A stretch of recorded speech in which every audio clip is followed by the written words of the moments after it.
హీరోది ఏముందబ్బా, నీ హీరో నా హీరోని కొట్లాడుకుంటారు. ఏం కాదు, సినిమా అయిపోయిన తర్వాత వాళ్ళు డబ్బులు తీసుకుని వాళ్ళ ఇంటికి వెళ్ళిపోతారు. రెండో సినిమాకు మళ్ళీ రెడీ అయిపోతారు. ఒకవేళ సినిమా నష్టం వచ్చింది అని అనుకుంటే సకానికి వెనక్కి ఇచ్చేస్తారు, లేదంటే పూర్తిగా ఇచ్చేస్తారు.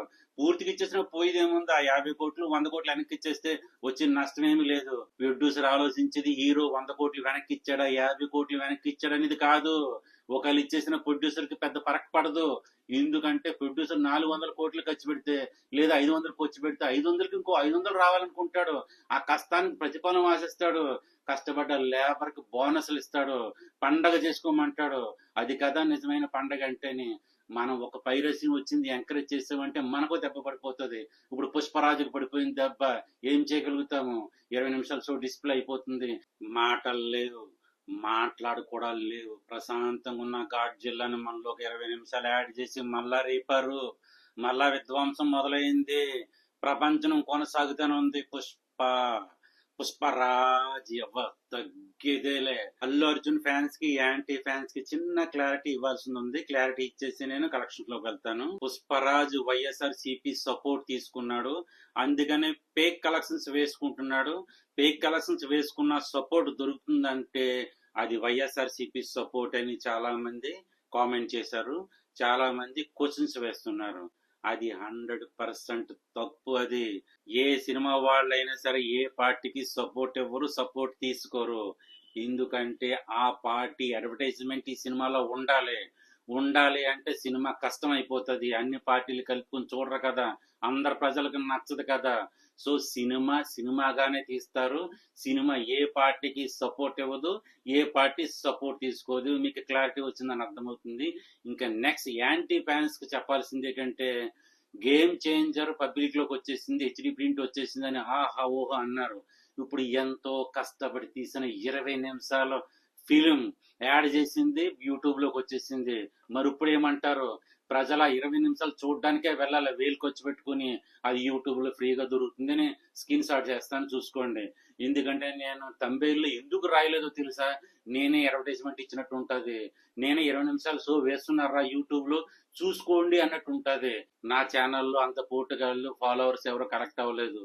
నా ఛానల్ పబ్లిక్ లోకి వెళ్ళాలంటే 1,00,000 పైన చూడాలి వ్యూవర్స్. నా 5,000 చూడటం 3,000 చూడటమే పెద్దగా. కొత్త ఛానల్ కనుక నేను పెద్దగా ఇంపార్టెన్స్ ఏం అవసరం లేదు. నేను తమిళ మీద వేసుకున్న లోపల ఏడిసిన ఒకే రకంగా ఉంటది రెస్పాన్స్. ఇది మీకు క్లారిటీ వచ్చింది అనుకుంటాను. ఇంకో స్పెషల్ ఇన్ఫర్మేషన్ ఏంటంటే, జవాన్ 1150 దగ్గర ఆగిపోయింది. అది ఒరిజినల్ కలెక్షన్స్. మరి పుష్ప పేక్ కలెక్షన్స్ అన్న వాళ్ళకి చక్కగా అర్థమయ్యేటట్టు చిన్న క్లారిటీ ఇస్తాను. ఏంటంటే, జవాన్ 1150 దగ్గర ఆగిపోయింది కదా. మన ఆంధ్ర మార్కెట్ ఎంత? 350 కోట్లు. యాడ్ చేసుకోండి, 1500 కోట్లు అయింది కదా. తమిళ కన్నడ ఇవన్నీ యాడ్ చేసుకోండి, 100 కోట్లు వచ్చింది కదా. అంటే 1600 అయింది. జవాన్ ఎంత ఆగింది? 1150 కోట్లు. హిందీ కలెక్షన్ ఎంత? 584 కోట్లు. అంటే అదొక 16 కోట్లు. పుష్ప ఎంతకి వెళ్ళింది? 850 కోట్లకి వెళ్ళింది. 250 ప్లస్ ఇదొక 16 ఎంత? 275 మినిమం వచ్చింది. అంటే 275 యాడ్ చేసుకుంటే ఎంత అయింది? 16 275 వచ్చిందా? 1900 కోట్ల నెంబర్ కనబడుతుందా? ఒరిజినల్ కలెక్షన్స్ అంటే అలా ఉంటారు. మేకర్స్ కి మీరు సెల్యూట్ చేయాలి. ఎందుకంటే ఎప్పుడో 2000 కోట్లు వేసేసుకోవాలి వాళ్ళు. ఇంకొకరు అయితే ఆల్రెడీ 150 కోట్లు కదా దుబ్బు పారదొబ్బుదాం అనుకుంటారు, లేకపోతే 100 కోట్లు కదా వేసి పారదొబ్బుదాం అనుకుంటారు. కానీ అలాగే వేసుకోలేదు మేకర్స్. జెన్యున్ గా ప్రవర్తిస్తున్నారు, జెన్యున్ రిపోర్ట్ ఇస్తున్నారు. ఇంకా సండే రావాల్సిన కలెక్షన్స్ మండే వేస్తున్నారంటే కాల్కులేట్ చేసుకుని ఎంతవరకు కరెక్ట్, ఎంతవరకు కలెక్ట్ చేసిందని చూసుకుని మండే పోస్టులు వదులుదాం అనుకున్నాను. నేను చాలా సార్లు రిక్వెస్ట్ చేశాను, అవన్నీ స్క్రీన్ మీద వేస్తాను, కావాలంటే చూసుకోండి. 20 నిమిషాల అప్డేట్ చాలా విలువైనది అది ఆ మ్యాటర్. ఎందుకంటే 46 రోజును కూడా 1,60,00,000 వరకు నెట్ కలెక్ట్ చేసి పెట్టింది. అంటే గ్రాస్ 2.5 కోట్లు మినిమం వచ్చింది. ఇంకా సండే చూసుకోవాలి, సండే మినిమం 3 కోట్లు దాటొచ్చు అంటున్నారు. ఇది ఇలా కంటిన్యూ అయితే పుష్పరాజ్ అవ్వలీలగా వితౌట్ చైనా 1929 కోట్లు కలెక్ట్ చేసి అవకాశం ఖచ్చితంగా ఉంది. ఎందుకంటే చైనా రికార్డును కూడా మనం ఒప్పుకోవాలి. ఎంత కాదన్నా చైనాలో 1000 కోట్లు దాటడం అంటే సాధారణ విషయం కాదు. అందుకనే డంగల్ అది ఇంక్లూడ్ చేసుకుని 2000 కోట్లు 2000 కోట్లు అంటున్నారు. ఒక సినిమా 1000 కోట్లు కలెక్ట్ చేయడం అంటే మాటలు కాదు. అది చైనాలో కలెక్ట్ చేసిందంటే నిజంగా అద్భుతమే జరిగింది. దాన్ని గొప్పగా ఫీల్ అయ్యి వాళ్ళు వేసుకున్నారంటే తప్పు లేదు. కానీ ఇండియన్స్ స్వీకరించలేకపోతున్నారు. ఇండియన్ కేవలం బాహుబలిని మన బాహుబలి లెజెండ్ అంటున్నారు. ఇప్పుడు Pushpa the legend, Pushpa the rule అంటారు. ఎందుకంటే చైనా తీసుకోలేకపోతున్నారు, రిసీవ్ చేసుకోలేకపోతున్నారు. ఇది డైరెక్ట్ గా 1929 కోట్లుగానే వెళ్ళిపోతే వితౌట్ చైనా పుష్పరాజ్ లెజెండే. ఇంకా ద కింగ్ అంటే పుష్పరాజే. తర్వాత ఒకవేళ జపాన్ లో చైనాలో రిలీజ్ చేస్తే మరి ఎంతవరకు వస్తుందో మనం ఎక్స్పెక్ట్ చేయలేము. రిలీజ్ చేసిన తర్వాత తెలుస్తుంది. ఎందుకంటే అది స్పోర్ట్స్ డ్రామాతో ఉంది కనుక యూత్ కి కనెక్ట్ అయిపోయి పరిగెత్తింది. మరి ఇది regular commercial cinema, mass entertainment cinema. ఇది కానీ కనెక్ట్ అయితే ఫ్యామిలీస్ కి ఇంకా ఊపు మామూలుగా ఉండదు. ఎందుకంటే స్మగ్లింగ్ అనేది చిన్న విషయంగానే ఉంటది, కానీ ఫ్యామిలీ సెంటిమెంటే మెయిన్ ప్రధానంగా ఉంటది. కొంతమంది తెలియక స్మగ్లింగ్ చేశారు, దానికి అవార్డులు ఇచ్చారు, జాతీయ అవార్డులు ఇచ్చారని ఇలా నాన్ సెన్స్ గా మాట్లాడుకుంటున్నారు. కానీ ఇందులో ఫ్యామిలీ సెంటిమెంట్ ఎక్కువ ఉంటది. ఫైనల్లో ఉండేదంతా ఫ్యామిలీ సెంటిమెంట్. చెల్లిని కిడ్నాప్ చేయడము, తర్వాత ఈయన పేరు వేసుకోవడము, ముందేమో వచ్చి నీకు ఇంటి పేరు లేదంటాము, తర్వాత పిల్ల పుడితే నాకు ఆడపిల్లే పుట్టాలి, మగ పిల్లడు వద్దు నాకు, ఎందుకంటే ఇంటి పేరన్నా మారుతుందని పుష్పరాజు నిప్పుల మీద నడిచి ఏడవడము. ఎంత ఫ్యామిలీ సెంటిమెంట్ ఇదంతా. కేవలం బిజినెస్ పర్పస్ కొంచెం ఉంటది, దాన్ని యాడ్ చేసి సుకుమార్ గారు చాలా తెలుగుగా తెరకెక్కించారు. కానీ అన్ఎడ్యుకేటెడ్ పీపుల్ కి ఏమర్థమవుతుందంటే ఇది మాస్ మసాలా, ఇది ఏటది, ఇది గంధపు చెక్కల సినిమానే అనుకుంటారు. కానీ ఎడ్యుకేటెడ్ స్టూడెంట్స్, బిజినెస్ మ్యాన్లు ఏం ఆలోచిస్తారంటే ఇది family entertainment, family emotion cinema అని అర్థం చేసుకుంటారు. మేకర్స్ ఏం చేస్తున్నారు అబ్బా నాకు అర్థం కావడం లేదు. యూట్యూబ్ మీద ఒకసారి దృష్టి పెట్టండి. మీరు ఎంతో కష్టపడి 20 నిమిషాలు యాడ్ చేసి ఎన్నో రికార్డులు బద్దలు కొడుతుందని ఆలోచన చేస్తున్న సమయంలో యూట్యూబ్ లో ట్రెండ్ అవుతుంది 20 నిమిషాలు. 2 విధాలుగా అప్లోడ్ చేశారు. ఆ 2 విధాలను స్క్రీన్ షాట్ చేస్తాను, మీరు చూసుకోండి. ట్రెండ్ అయిపోతుంది. ఇంకా సినిమాకి వెళ్ళవలసిన అవసరం లేదు, మనం ఇందులోనే చూసేద్దామని చాలా మంది చూసేస్తున్నారు. పైగా హిందీ వర్షన్.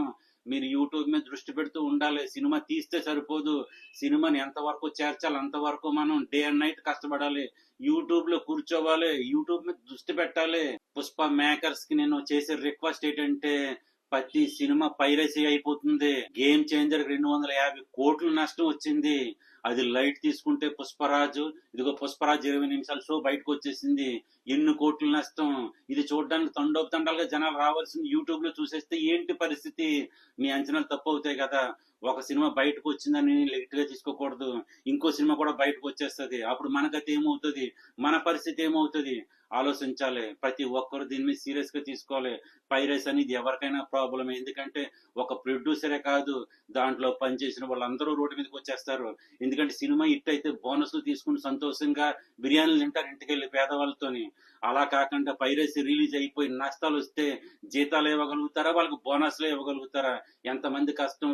ఒక సినిమా తీస్తున్నామంటే ఎంత ఖర్చు అవుతుంది, పర్మిషన్స్ తీసుకోవాలి, షూటింగ్ చేయాలంటే రోడ్లు బ్లాక్ చేయాలి, ఎంత ట్రాఫిక్ ని కంట్రోల్ చేయాలి, ఎన్ని విధాలుగా కష్టపడాలి, ఎంత మంది కష్టపడాలి, డే అండ్ నైట్ కష్టపడాలి.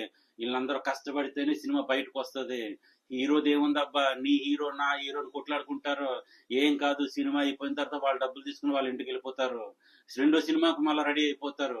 ఒకవేళ సినిమా నష్టం వచ్చింది అని అనుకుంటే సకానికి వెనక్కి ఇచ్చేస్తారు, లేదంటే పూర్తిగా ఇచ్చేస్తారు. పూర్తిగా ఇచ్చేసిన పోయేది ఏముంది, ఆ 50 కోట్లు 100 కోట్లు వెనక్కి ఇచ్చేస్తే వచ్చిన నష్టం ఏమీ లేదు. కానీ ప్రొడ్యూసర్ నష్టపోతాడు. హీరో 100 కోట్లు వెనక్కి ఇచ్చేస్తే మిగతా 300 కోట్ల పరిస్థితి ఏంటి? ప్రొడ్యూసర్ ఆలోచించేది హీరో 100 కోట్లు వెనక్కి ఇచ్చాడా 50 కోట్లు వెనక్కి ఇచ్చాడా అనేది కాదు. ఒకళ్ళు ఇచ్చేసిన ప్రొడ్యూసర్ కి పెద్ద ఫరక్ పడదు. ఎందుకంటే ప్రొడ్యూసర్ 400 కోట్లు ఖర్చు పెడితే లేదా 500 ఖర్చు పెడితే 500కి ఇంకో 500 రావాలనుకుంటాడు. ఆ కష్టానికి ప్రతిఫలం ఆశిస్తాడు. కష్టపడ్డ లేబర్ కి బోనస్లు ఇస్తాడు, పండగ చేసుకోమంటాడు. అది కదా నిజమైన పండగ అంటేని. మనం ఒక పైరసీ వచ్చింది ఎంకరేజ్ చేసామంటే మనకు దెబ్బ పడిపోతుంది.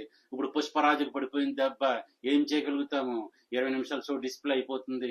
నేనే 4-5 సార్లు చూసాను. ఎందుకంటే నేను రివ్యూ చేయాలి కనుక, అందులో ఏ పాయింట్లు ఉన్నాయని మళ్ళా చూడాలి కనుక, నేను థియేటర్కి వెళ్ళలేను కనుక నేనే సిగ్గు విడిచి చెప్తున్నాను.